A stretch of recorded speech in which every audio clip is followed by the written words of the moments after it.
bingung mau pilih perguruan tinggi swasta tapi takut salah pilih kampus, nggak percaya diri dan takut diomongin orang kalau ujung-ujungnya kok kuliahnya di swasta?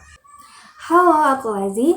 Ayo kita bahas beberapa faktor yang dapat membantu kamu supaya lebih percaya diri jika memilih untuk berkuliah di perguruan tinggi swasta. Yang pertama ada akreditasi dan peringkat.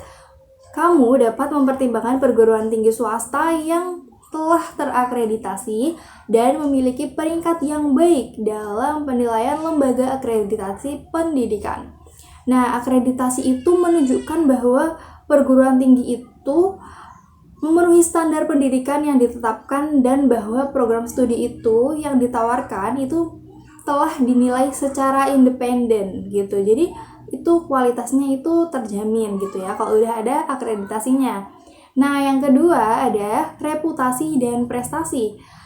Kamu dapat melakukan penelitian tentang reputasi dan perguruan tinggi swasta yang akan kamu pilih, yang akan kamu pertimbangkan gitu ya.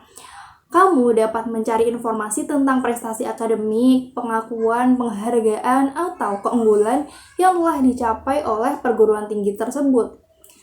Reputasi yang baik itu dapat memberikan keyakinan bahwa perguruan tinggi memiliki kualitas pendidikan yang baik.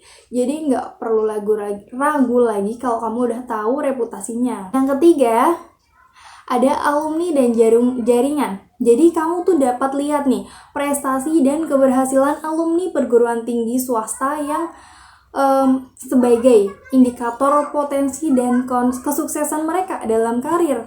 Perguruan tinggi yang memiliki jaringan alumni yang luas dan hubungan yang baik dengan industri atau sektor-sektor terkait dapat memberikan kesempatan kerja dan koneksi yang berharga bagi lulusannya gitu. Jadi nggak jarang nih ada perguruan tinggi yang menyantumkan ini dia alumni yang ada di sini gitu kan.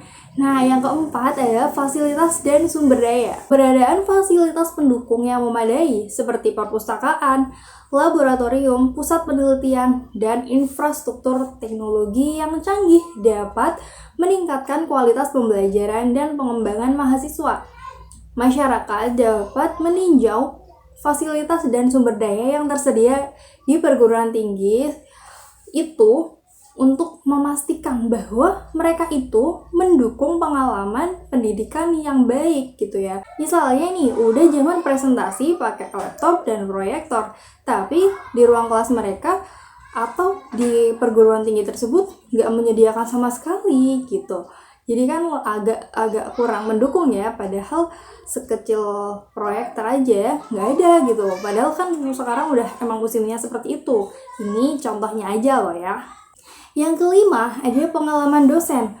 Kualifikasi dan pengalaman dosen itu juga faktor penting loh dalam menilai kualitas pendidikan di perguruan tinggi, karena mereka itu fasilitator kita untuk mendapatkan ilmu-ilmu yang ingin kita pelajari di sana.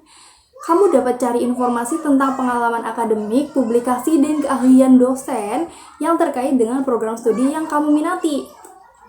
Dosen yang berkualitas dan berpengalaman dapat memberikan pembimbingan yang baik dan pengajaran yang berkualitas. Biasanya dosen yang udah punya penelitian itu kamu bisa search di Google. Biasanya bisa gitu ya. Misalnya nih, kamu pengen di perguruan tinggi A. Nah, itu ada dosen-dosennya ya kan namanya misalnya. Nah, kamu cari deh di search penelitiannya apa aja. Biasanya udah ada di sana di Google. Yang keenam ada koneksi industri dan magang. Perguruan tinggi swasta yang menjalin kemitraan dengan industri atau lembaga terkait dan menawarkan kesempatan magang atau praktik kerja dapat memberikan pengalaman praktis yang berharga bagi mahasiswa. Jadi kamu dapat mempertimbangkan nih perguruan tinggi yang punya hubungan baik dengan dunia industri atau punya wawasan dan keterampilan yang relevan dengan karir yang diinginkan gitu. Jadi udah dipercaya nih, udah berelasi nih sama industri ini atau kantor ini gitu. Jadi kan dari mereka mahasiswanya udah dipercaya untuk magang di sana, berarti mungkin emang kualitasnya baik gitu. Jadi penting ya untuk melakukan riset secara menyeluruh dan jika memungkinkan, kamu bisa mengunjungi perguruan tinggi secara langsung kalau memang dekat ya, untuk dapat informasi yang lebih akurat dan membuat keputusan yang tepat. Kamu bisa tanya pegawai-pegawai di sana atau mahasiswa-mahasiswa di sana. Gimana kampus itu gitu ya. Jadi setiap dari kamu punya preferensi dan kebutuhan yang berbeda dalam memilih perguruan tinggi, baik swasta ataupun negeri. Oleh karena itu, penting juga untuk evaluasi secara pribadi dan mempertimbangkan nih apa aja faktor-faktor yang paling penting bagi kamu. Sebenarnya setiap tempat belajar pasti punya keunggulan dan manfaatnya masing-masing buat kita. Mungkin emang kuliahnya di dekat rumah. Nah, itu manfaatnya buat kamu.